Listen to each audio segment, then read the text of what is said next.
In this video, I will introduce an overview of a typical end-to-end M&A sale process. The sale process has many steps and can often take anywhere from 4 months to several years to complete. Other daunting statistics show that 80% of all businesses listed for sale never sell at all. There are several steps that must take place for the sale process to be effectively executed. For the seller, the process may be an emotional one. Once it has been decided that a business will be sold in an external transfer to a third party.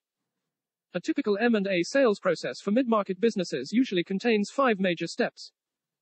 An M&A advisor will usually lead the process, and their role is to transition through each phase with the least amount of complications. In most successful M&A sales, the advisor has played a major role in executing the necessary components.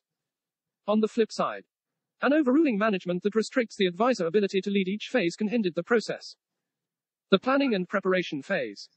Before the process starts, the seller and their advisors must prepare the business to be sold. In other words, the business must look attractive to buyers, and in the interest of the seller, be positioned to attain its maximum value.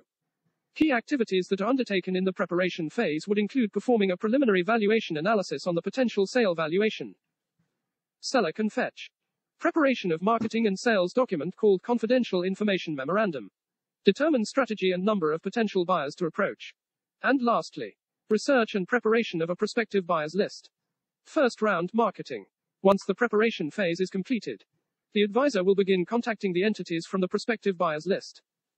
The advisor approaches each buyer, and interested parties will be presented with an investment teaser that provides an overview of the opportunity.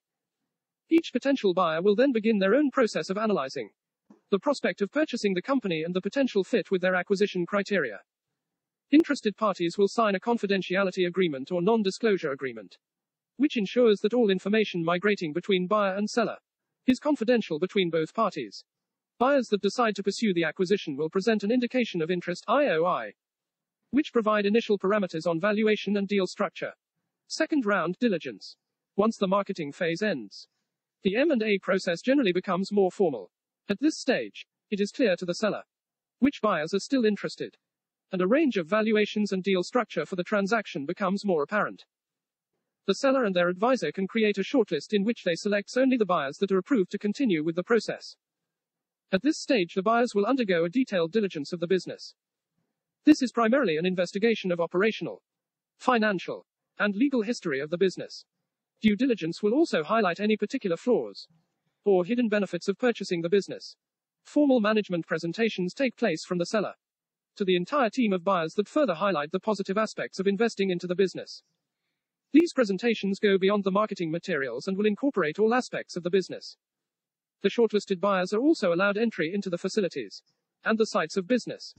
After this 1 to 3 month period, each buyer submits a binding letter of intent (LOI) that allows the seller and the advisor to determine the best fit to meet the seller's objectives. Negotiation phase. Once the winning bid is determined, the acquirer and the seller have to begin a complex negotiation phase that will hand over the business. At this point, many of the operational, business and financial aspects of the deal aren't yet hammered out. Once a winning bidder has been selected, both parties will formally sign the definite agreement, also called sales and purchase agreement.